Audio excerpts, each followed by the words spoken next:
हमारे वीडियो मसीहियों को बाइबल सिखाने के लिए और उन लोगों के लिए बनाए जाते हैं जो सच्चे परमेश्वर को ढूंढ रहे हैं।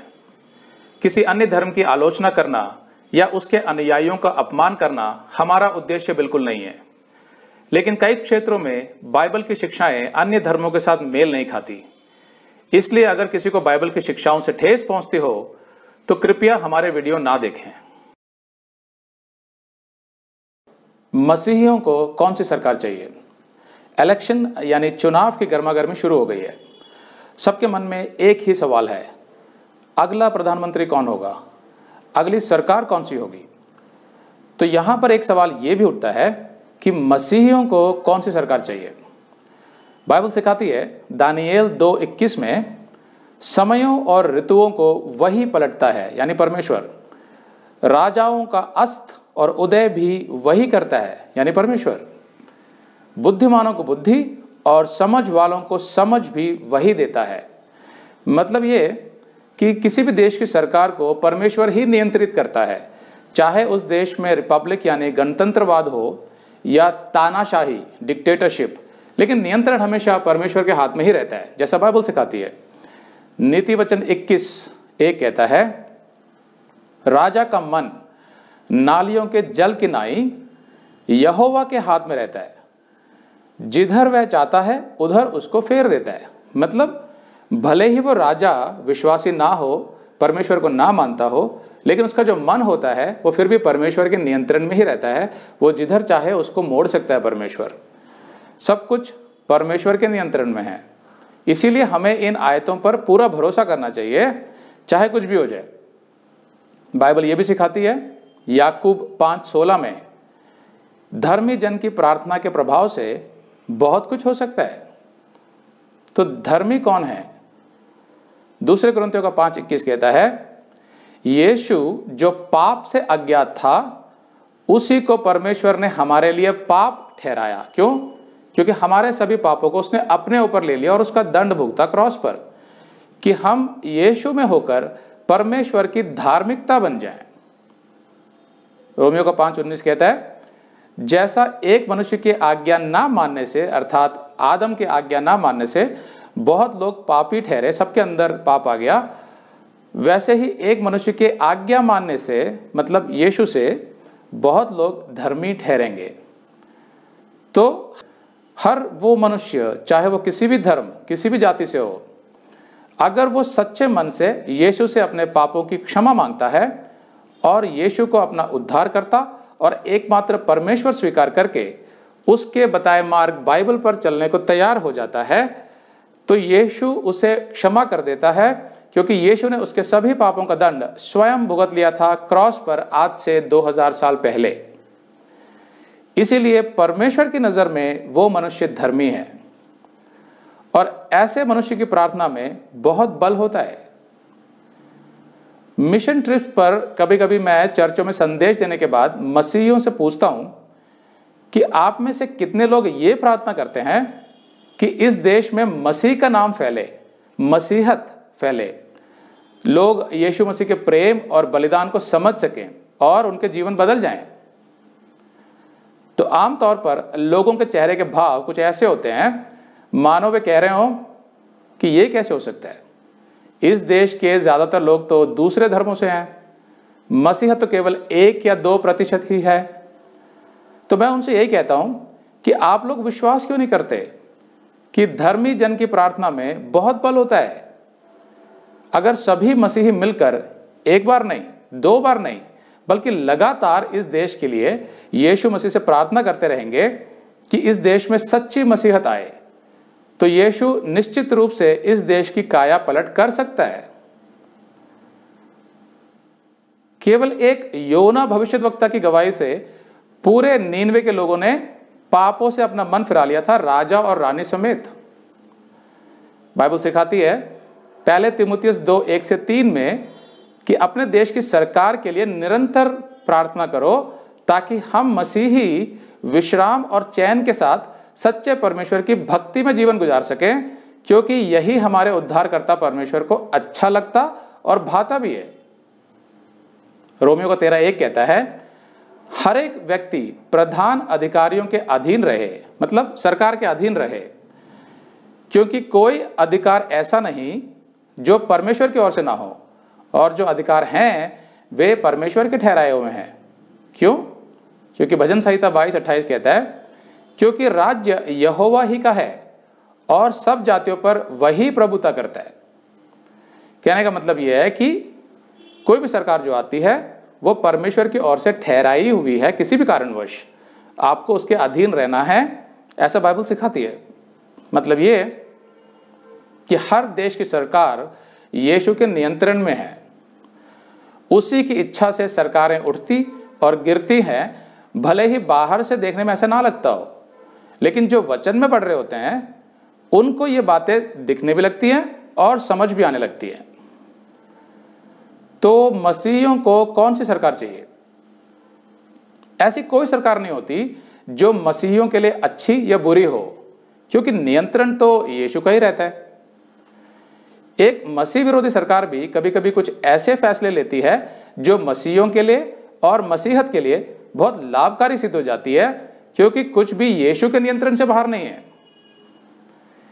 इसीलिए सरकार चाहे कोई भी हो, मसीह का, मसीहियों का और मसीहत का काम बखूबी चल रहा होता है, अगर कोई अपनी आत्मिक आंखों से देखे तो सवाल ये नहीं है कि मसीहियों को कौन सी सरकार चाहिए, सवाल ये है कि मसीहियों को कैसी सरकार के आने के लिए प्रार्थना करनी चाहिए।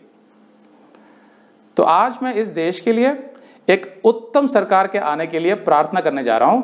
साथ में मैं इस देश के लोगों के लिए, भले ही वे किसी भी धर्म, किसी भी जाति के हों, सबके लिए और सभी मसीहियों के लिए भी प्रार्थना करूंगा कि ना केवल 2019 बल्कि आने वाले सभी साल हमारे इंडिया को सच्चे परमेश्वर यीशु मसीह की आशीषों से भर दे।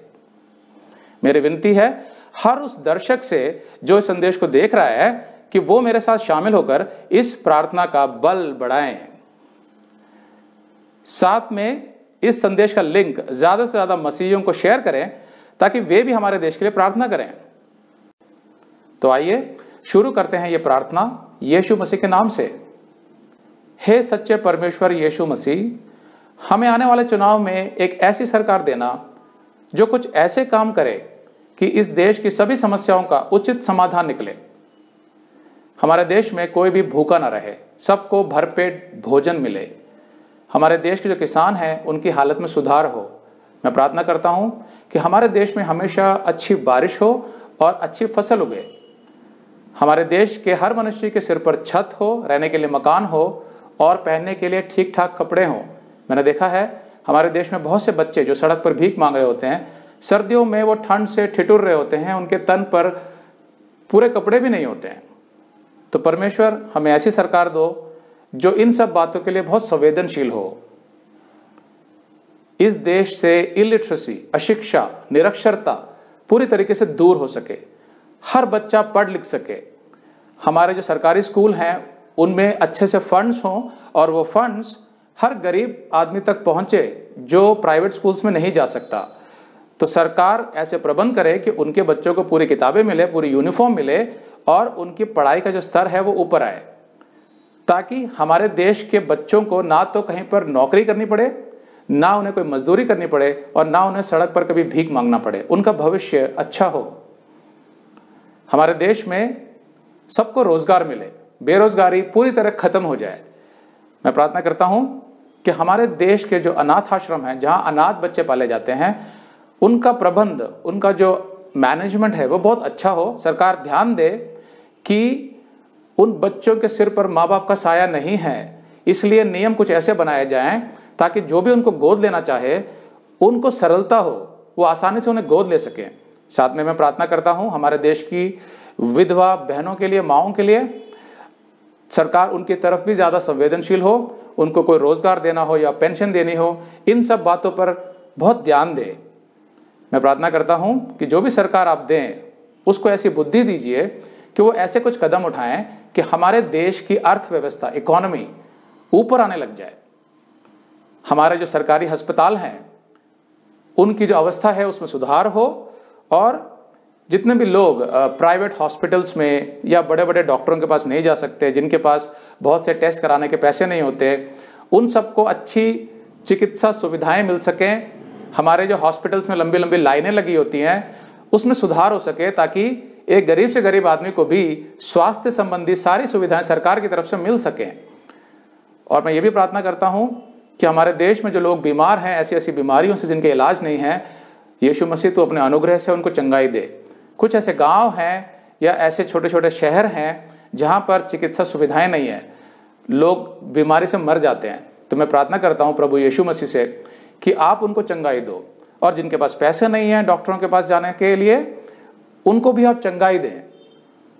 हमारे देश में जितने भी लोग शराब की लत से बर्बाद हुए जा रहे हैं, या ड्रग्स लेते हैं, या दूसरे प्रकार का नशा करते हैं जैसे तंबाकू इत्यादि, मैं प्रार्थना करता हूं कि सरकार ऐसे कदम उठाए कि जितने भी लोग इन सब बुरी आदतों की लत में जकड़े हुए हैं, उनके लिए जो संस्थाएं काम कर रही हैं वो उन तक पहुंचे और उन्हें छुटकारा दिलाए। साथ में सरकार इन पदार्थों को बेचने वाली कंपनियों को ज़्यादा प्रोत्साहित ना करें किसी भी कारण से, जिनसे परिवार नष्ट हुए जा रहे हैं।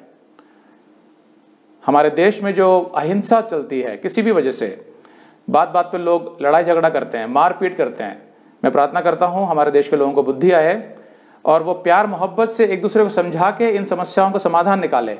रोड में छोटा सा एक्सीडेंट हो जाए तो लोग मार पिटाई पे उतर आते हैं, तो उनको समझ दो हमारे देश के लोगों को कि हम सभ्य लोगों की तरह भी जी सकते हैं। रोड सेफ्टी, हमारे देश में बच्चे सड़क क्रॉस करते हैं, उनकी सेफ्टी का कोई प्रबंध नहीं है। मैं चाहता हूं कि ऐसी सरकार मिले हमें जो इन सब बातों की तरफ ध्यान दे, ताकि बच्चे जब स्कूल जाते हैं या खेलने के लिए कहीं जाते हैं तो वो आसानी से सड़क पार कर सके। हमारे देश का जो यातायात प्रबंधन है, ट्रैफिक मैनेजमेंट, उसमें सुधार हो और अच्छी सड़कें मिले, सरकार सड़कों की तरफ ध्यान दे। मैं ये प्रार्थना करता हूं कि हमारे देश में कोई दंगे फसाद ना हो, धर्मों के नाम पर या राजनीति के नाम पर यहाँ पर हत्याएं हो जाती हैं। मैं प्रार्थना करता हूं कि ये सब बंद हो, सरकार इनकी तरफ ध्यान दे और सरकार सभी धर्मों को बराबर का दर्जा दे और सबको पूरी छूट दे कि वो अपने विश्वास को दूसरे लोगों तक पहुंचा सके, जैसा कि हमारा अधिकार है संविधान की तरफ से। और सरकार सभी नागरिकों को भी बराबर का दर्जा दे और जितने भी फंड मिलते हैं वो सभी राज्यों को बराबर से बांटे जाए उनकी आवश्यकताओं के आधार पर, और सभी राज्यों की तरक्की के लिए सरकार कोशिश करे, जो केंद्रीय सरकार है, सेंट्रल गवर्नमेंट। मैं प्रार्थना करता हूं हमारे देश की जो औरतें हैं, लड़कियां हैं, छोटी बच्चियां हैं, उनकी सुरक्षा के लिए सरकार ऐसे कदम उठाए कि वो कहीं भी आ जा सकें, तो उनकी सुरक्षा पुलिस की तरफ से और समाज की तरफ से भी हो। ऐसा देखने में आता है कि आजकल बहुत सारे लोग चेन खींच के ले जाते हैं, बाइक में आते हैं, या लड़कियां मोबाइल फ़ोन लेके जा रही होती है तो उनके मोबाइल फ़ोन छीन के ले जाते हैं। इन सब हादसों की तरफ सरकार का ध्यान जाए और ऐसे प्रबंध करें कि हमारे देश की जो लड़कियां हैं, जो औरतें हैं, जो स्त्रियां हैं, वो सब सुरक्षित महसूस करें। चाइल्ड अब्यूज़ जो बच्चों पर किया जाता है, जुल्म, जैसे छोटी छोटी लड़कियों के बलात्कार होते हैं, इसको गंभीरता से ले सरकार। मैं प्रार्थना करता हूं कि जितने भी लोग नासमझी की वजह से छोटी बच्चियों को गर्भ में ही मार देते हैं, अबॉर्शन करवा लेते हैं कि लड़की पैदा ना हो, इसकी सद्बुद्धि दे हमारे समाज को और उन्हें समझाएं प्रभु कि लड़का और लड़की दोनों परमेश्वर की तरफ से हैं। तो ऐसा एक बदलाव हमारे समाज में आए, भ्रष्टाचार हमारे देश से पूरी तरह दूर हो जाए। मैं प्रार्थना करता हूँ जितने भी डिपार्टमेंट्स हैं हमारे देश के, सेल टैक्स, इनकम टैक्स, यहाँ से भ्रष्टाचार बिल्कुल चला जाए। ऐसी सरकार आए जो इन बातों पर कड़े नियम लागू करे और ऐसे मंत्री हों, ऐसे नेता हों हमारे देश के जिनमें बिल्कुल भ्रष्टाचार ना हो, ईमानदारी हो, जो देश की सेवा के लिए आए, ना कि अपनी सेवा के लिए। मैं प्रार्थना करता हूं कि कोई भी अगर ईमानदारी से इस देश में कोई दुकान खोलना चाहता है या कोई बिजनेस करना चाहता है तो वो कर सके। ऐसे प्रबंध हो हमारी सरकार की तरफ से कि उसे ना रिश्वत देनी पड़े, ना कोई हेरा फेरी करनी पड़े, अपना पूरा टैक्स देकर भी वो मुनाफा कमा सके। ऐसा एक वातावरण हमारी सरकार पैदा कर सके ताकि ईमानदार लोग ढंग से बिजनेस कर पाए इस देश में, और पारदर्शिता हो। हमारे जितने भी बजट बनाए जाते हैं अलग अलग कार्यों के लिए, वो सबको दिखाई दे कि पैसा कहाँ से आ रहा है, कहाँ जा रहा है, कितना खर्च हो रहा है। ऐसी सरकार दीजिए हमें जो बिल्कुल ट्रांसपेरेंट हो पब्लिक के साथ। जितने भी नियम है टैक्स को लेकर यानी कर को लेकर, वो ऐसे हो कि हर मनुष्य अपना कर, अपना टैक्स आसानी से देना चाहे। और इतने सारी जो उलझने, जो कॉम्प्लिकेशंस होती हैं अकाउंट लिखने में, जिसकी वजह से आदमी टैक्स से दूर भागता है, इन सब के पीछे सरकार सोचे और जितना भी फंड इकट्ठा होता है टैक्स की वजह से, कर से, वो सारा फंड ईमानदारी से हमारे देश की तरक्की के लिए इस्तेमाल किया जाए। अच्छी सड़कें बने, अच्छे अस्पताल बने, अच्छी फैक्ट्रियां बने, रोजगार बढ़े। मैं ये भी प्रार्थना करता हूं कि हमारे देश के शहरों के और गांवों के हर घर में सस्ती बिजली पहुंचे। परमेश्वर बुद्धि दे हमारे वैज्ञानिकों को और जितने भी साइंस के डिपार्टमेंट्स हैं कि वो ऐसी टेक्नोलॉजी, तकनीक लेके आए हैं जिससे कि सस्ती बिजली पैदा की जा सके और हर घर में बिजली हो, बिजली की कोई कमी ना हो हमारे देश में। मैं ये भी प्रार्थना करता हूं कि हमारे देश का जो ईंधन है यानी डीजल और पेट्रोल, वो भी सस्ता हो। कुकिंग गैस जिससे खाना बनाया जाता है आम घरों में, उसके रेट कम हो, महंगाई कम हो, ताकि आम आदमी की सभी ज़रूरतें पूरी हो सके। इस देश में पोल्यूशन यानी प्रदूषण बहुत ज़्यादा है, तो मैं प्रार्थना करता हूं कि उसका कुछ ना कुछ इंतजाम निकल सके, बुद्धि मिले ऐसे हमारे डिपार्टमेंट्स को कि यहाँ पर सफाई और स्वच्छता से संबंधित जितने भी कार्य करने हैं, चाहे उसमें स्कूल के बच्चों से लेकर दफ्तरों और कार्यालयों में लोगों को शिक्षित करना हो या कोई भी काम करना हो, वो हमारी सरकार करे और यहाँ प्रदूषण कम हो, ताकि छोटे छोटे बच्चे जिनको अस्थमा हो जाता है या बुजुर्ग जो बीमार होते हैं, उन्हें प्रदूषण में सांस ना लेना पड़े। स्वच्छ हवा मिले हमारे देश को, स्वच्छ पानी मिले हर एक को पीने के लिए, गांव गांव में पीने का अच्छा पानी मिले ताकि लोगों का स्वास्थ्य अच्छा रहे, लोगों में नागरिक कर्तव्य की भावना जागे। सरकार के जितने भी नागरिक सुविधाओं संबंधी डिपार्टमेंट्स हैं, मैं प्रार्थना करता हूं कि वे सब अपना काम बहुत ईमानदारी से करें और जितना भी फंड इकट्ठा होता है उसका इस्तेमाल उचित रीति से करें और नागरिकों के हित में करें। हमारे देश में जो खाई है अमीर और गरीब के बीच में, वो बढ़ती जा रही है। तो मैं प्रार्थना करता हूं परमेश्वर कि सरकार इस तरफ ध्यान दे कि अमीर और अमीर ना होते जाएं और गरीब ना होते जाएं, बल्कि कहीं ना कहीं एक बराबरी का दर्जा उनमें दिखाई दे। तो गरीबों के लिए छूट दी जाए और उनके लिए रोजगार का, मकान का इंतजाम ये सब फंड से किया जाए। परमेश्वर, मैं जानता हूं कि तू परम प्रधान परमेश्वर है, यीशु मसीह, तू सब कुछ कर सकता है। मैं जानता हूं ये सब कुछ तू कर सकता हमारे देश के लिए। अगर इस देश में मसीहत फैले, लोग यीशु मसीह सच्चे परमेश्वर के बारे में जान सके, सो इसीलिए मैं इस देश की सरकार से और इस देश के लोगों से विनती करता हूं कि अगर आप मसीहियों को प्रोत्साहित नहीं करना चाहते तो कोई बात नहीं, लेकिन कम से कम उनके काम में अड़चने पैदा ना करें, उनका विरोध ना करें। और जब वो सुसमाचार का प्रचार कर रहे हो जो इस देश की भलाई के लिए है, मनुष्य की भलाई के लिए है, ताकि मनुष्य के अंदर से वो सारी बुरी जो उनकी जो भावनाएं हैं, उनकी जो आदतें हैं या उनके अंदर जो भ्रष्टाचार है वो दूर हो। इसीलिए हम सच्चे परमेश्वर का संदेश देते हैं। जब मनुष्य, नागरिक अच्छा होगा तो समाज अच्छा होगा, जब समाज अच्छा होगा तो देश अपने आप अच्छा होगा। तो मेरी प्रार्थना है कि सुसमाचार के प्रचार को, यीशु के प्रचार को बिल्कुल ना रोकें, उसको करने दें। कोई यीशु मसीह पर विश्वास करे या ना करे कोई बात नहीं, लेकिन मसीहियों को कृपया ना रोके।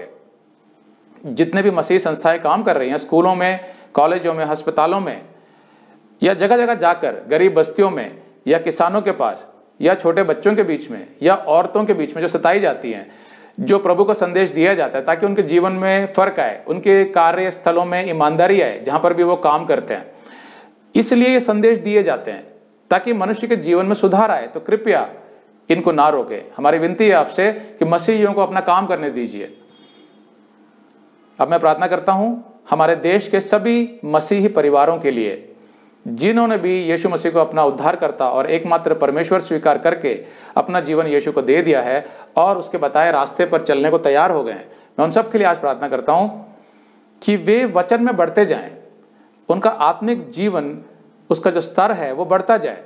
पति और पत्नी एक दूसरे के साथ मसीही प्रेम से रहें, एक दूसरे का आदर करें, एक दूसरे को प्रधानता में रखें, एक दूसरे का जो संबंध है, जो रिश्ता है, उसको बाकी रिश्तों से ऊपर रखें। मैं ये भी प्रार्थना करता हूं कि जो भी मसीही सास और बहू है उनके बीच में एक प्रेम और आदर का रिश्ता हो वचन के आधार पर, और वो एक दूसरे के साथ बहुत आदर से पेश आएं। मैं मसीही माता पिता के लिए प्रार्थना करता हूं कि वो अपने बच्चों को बचपन से ही यीशु मसीह के बारे में सिखाएं और उन्हें दूर रखें समाज के बुरे प्रभाव से।